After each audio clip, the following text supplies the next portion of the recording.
frères et sœurs congolais, je suis Imam Mtetembo Ousmane, coordonnateur national et l'initiateur d'une structure à caractère politique, RAGECO, Rassemblement des jeunes congolais. Une structure à caractère politique et secrétaire permanent de la force révolutionnaire du changement. La force révolutionnaire du changement, c'est une méga structure qui regorge à son sein plusieurs cellules de base ou plusieurs structures.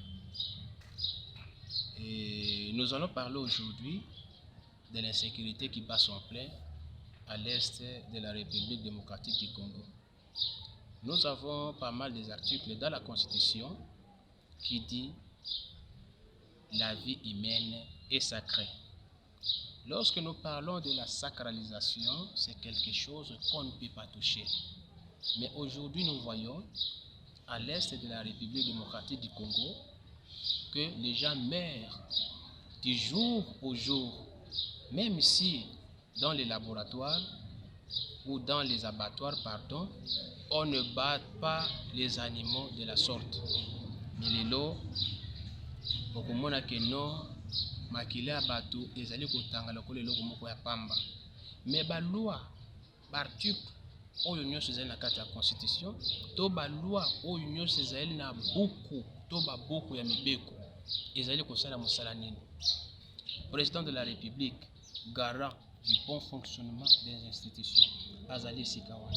Tozo komona cour constitutionnelle ezali wana. Tozo mona ba instance nyonso judiciaire oyo ezali kokamba mboka mpona kimia ya bana mboka congolais to ya bana mboka Congo ezali kosala lokola mosala moko te.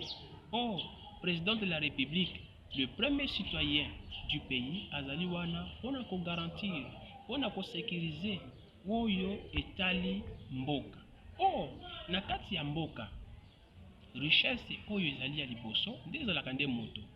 Soki moto bateli ye te, oyo pe mosusu etikeli bokobatela yango te. Mais comment expliquer moto oyo azali censé abatelama na ndenge esengeli, mais kasi lelo azali exposé na badanger nyonso esengeli.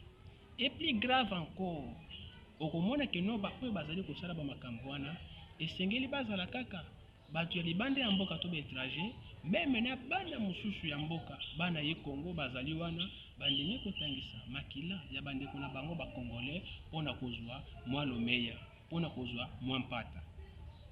Ezali pasi mingi na yango biso devise na biso ya RAGECO ezali paix, justice, travail et révolution.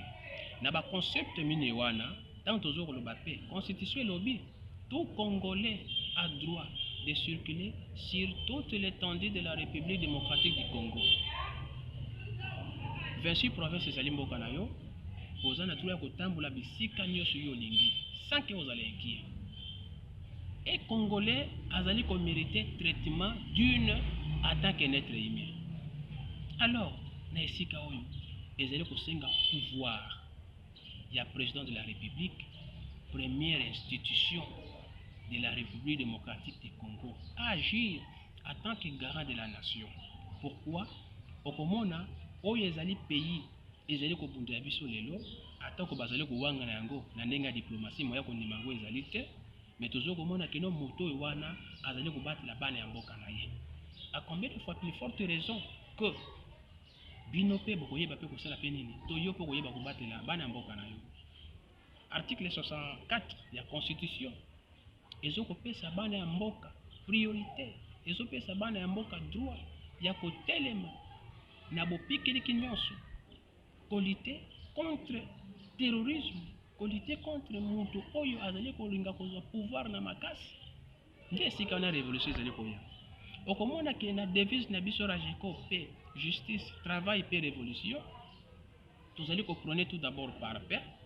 Moto esengeli azala na kimia, constitution ezali kogarantir yango, justice esengeli ezala entre biso bakongolais ezali na moko te oyo azali likolo koleka moninga, biso nyonso tozali ndenge moko, meme devant mibeko constitution elobi yango moto nyonso azali ndenge moko devant mibeko. Travail tozali koloba moto nyonso esengeli asala nini? Asala. Comme la constitution dit, la richesse du pays doit être partagée équitablement. Mais on ne va pas partager la richesse qui veut dire que bazui or, bazui bakabuli. Non. Qui veut dire que mbongo na tango zoko na kesi alete sengeli sala misala bato pe nyonso ba se retrouver. C'est par là nous parlons à ce qui concerne le travail. Et dès lors qu'il n'y a pas paix, dès lors qu'il n'y a pas la justice, dès lors qu'il n'y a pas de travail, c'est par là maintenant qu'on a la quatrième devise où ils allaient révolution. Donc, pour le moment, moi, étant donné que coordonnateur national de la force révolutionnaire du changement, étant donné que coordonnateur national, il y a Rassemblement des jeunes congolais, et puis encore secrétaire permanent de la force révolutionnaire du changement, Nazali Kusenga, la présidente de la République, atelema pona koyeba kobatela bana ya mboka. Pe Nazali Kusenga na bana ya mboka nyonso bazala bomoko bayeba kobunda pona mboka. Kobunda pona mboka na ndenge nini ezate ke lelo lokola na este kuna bato bazali kokufa biso tozokomela masanga tozali kobina seke bomoko ezali te. Comment expliquer que ndeko na yazo kokufa ndeko na aza malade yo ozokomela masanga ozokomela est-ce que vous allez compatir na pasi na ye to vous allez kosepela na pasi na ye? Alors tolingi te loko ne salama Congo mboka na biso ezali moko uta bokoko toyebi yango très bien ba sujet balkanisation ezali ebele bazoluka basala mais biso tokoko ninga yango te toyebi towutaki wapi tozali wapi pe tozokende wapi toyebi yango très bien. Oyo politique etangisi biso to emonisi biso toyebi yango malamu mais kasi tokoko kolinga kokabula Congo te tokoki mpe kolinga te ke nous colonisation toujours et continue à quand ce qui colonisation continue tozwaki indépendance pourquoi? Donc il veut dire que jusque là le Congo n'est pas encore un pays indépendant. Le Congo dépend toujours d'un pays ou de quelconque pays. Raison pour laquelle je demande au président de la République, parmi nos solutions ou nos propositions, la première des propositions, il faut construire un mur de barrage entre Rwanda et la République démocratique du Congo. C'est facile. Mbongo kouta na poche na ote président. Mbongo kozala na ba contribuable congolais. Toza na mabanga. Toza na mai. Toza na bazelo. Tokoluka nini pona kotonga meri ya ndengo wana. Eloko ya liboso. Ya mibale pour sécuriser pe ko garantir ba frontière oyo ezali ya biso. Totia bato oyo bazali kosala musala to bato bayebi musala oyo esengeli. Oya koyi kolekisa eloko moko te akoki kozangisa pe eloko moko te. Alors na deuxième wana toyeba ke no immigration il faut epesala mosala nango tokota n'importe qui te oyo akoti toyeba azali nani ake kosala nini durée na ye temps na ye ezali ndenge nini. Alors nyonso wana kopermettre koyeba nani azali kosala nini même ata biso moko mpe na bana ya mboka. Parmi bana ya mboka bao bazokoteka baninga bazali parmi bana mboka bango bazokosomba masasi ezali histoire oyo eyebani ngana ko inventer yango te to bozali pe ko apprendre yango epai na ngai te. Une histoire connue, ce n'est pas une histoire fabriquée ou montée de toutes pièces, non, c'est connu que parmi ba soda ou bazali ya mboka ba mapinga bazokoteka minduki epai ya balobel. Alors allez-y comprendre. Donc, pour la solution, la tout d'abord, il y a quatre relations diplomatiques entre Rwanda et la République démocratique du Congo. Quatre relations diplomatiques. Pourquoi? Parce qu'entre État et État, il n'y a que les intérêts qui comptent.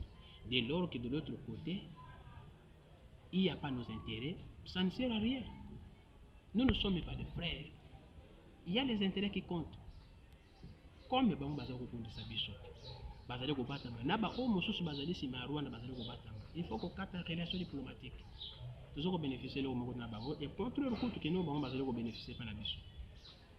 Wana ezalaki parmi ba solution ya kotonga mire ya ko sécuriser ba frontière ya kotia patoyo esengeli na esika wana ya ko kata relation diplomatique soki esengeli kokena ba négociation tokena ba négociation bongo toyeba prochainement ekozala ndenge nini.